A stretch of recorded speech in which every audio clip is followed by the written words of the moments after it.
अरे शेफाली, आज फिर तेरा फोन आ गया, क्या बात है? ज्यादा ही याद आ रही है तुझे मेरी? दीदी अब मेरे पास काम ही क्या है, इतने बड़े अमीर घर में रहती हूँ, सारा काम नौकर अपने आप कर देते हैं तो बोर तो होना ही है। और आपकी तो मुझे याद आती है, कब से मैं आपसे मिली नहीं हूँ, आपकी शादी भी हो गई, क्या करूँ आपकी शादी में नहीं आ पाई, लेकिन किसी दिन आप मुझसे मिलने आना और मेरा अमीर ससुराल देखना। हाँ हाँ आऊंगी मैं किसी दिन, अभी मेरे पास टाइम नहीं, थोड़ा सा बिजी हूँ मैं भी। अच्छा दीदी, वैसे आप अपने ससुराल में खुश तो हो ना? क्या क्या करती हूँ वहाँ पर? कहीं घूमने वूमने गई हूँ जीजू के साथ? अरे हाँ, मैं बिल्कुल ठीक हूँ, बहुत खुश हूँ। तेरे जीजू तो कभी मुझे इस शहर में घुमाते हैं, कभी दूसरे शहर में, और पता है कल तो मेरे लिए सोने का हार लेकर आए थे, मैंने तो अभी पहन भी रखा है, और ध्यान भी इतना रखते हैं कि क्या बताऊं। अच्छा है, आप भी अपने ससुराल में खुश हो। आप मेरे पास क्या आओगी दी, मैं ही आपसे मिलने आ जाऊंगी। ठीक है, तू आएगी तो मुझे बता दियो ताकि मैं तेरे जीजू को लेने भेज दूं। ओके दीदी, मैं रखती हूँ, मेरे पार्लर का अपॉइंटमेंट हो गया, मुझे निकलना है। चल ठीक है। बातों से दोनों बहनों का बहुत प्यार संबंध नजर आ रहा है, लेकिन दोनों में से एक बहन इतना झूठ क्यों बोल रही थी? हालातों से तो वो गरीब लग रही थी और रहने की जगह भी कहीं समुद्र के पास थी, तो आखिर एक बहन ने अपनी छोटी बहन से झूठ क्यों बोला? क्या इन सबके पीछे कोई गहरी वजह थी या बात कुछ और थी? ये जानने के लिए हम कहानी में कुछ समय पीछे चलते हैं, जहां गरीब बहन मानवी चमनपुरा गांव में अपने पति के साथ रह रही थी। सुबोध घर की तरफ आ ही रहा था कि उसे एक चाकू वाले इंसान का पैसे उठाते हुए देख लेता है और साइड में पड़ा लोहे का डंडा लेकर उसके सर पर वार कर देता है और शोर मचाकर गांव वालों को बुला देता है। इतने में पुलिस आ जाती है और सुबोध उस चोर को मारकर पकड़कर पुलिस के हवाले कर देता है। दरोगा साहब, पकड़ लीजिए इसको, इसमें किसी के घर में दाखिल होकर चोरी करने की कोशिश की है, कोई डॉक्टर को भी बुलाओ, वो घायल हो गए हैं। अरे चल, तुझे तो जेल में पता चलेगा। तू जो भी है, तूने ये सब करके अच्छा नहीं किया।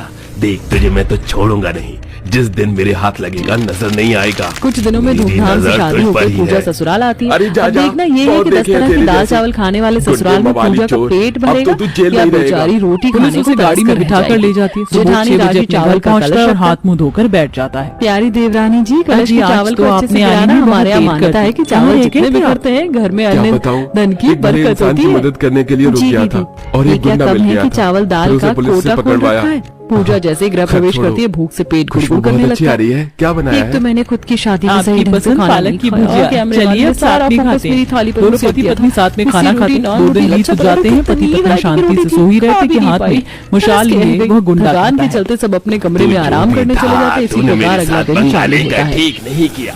इस कढ़ाई पनीर का टेक्सचर कितना खिलकर आया है।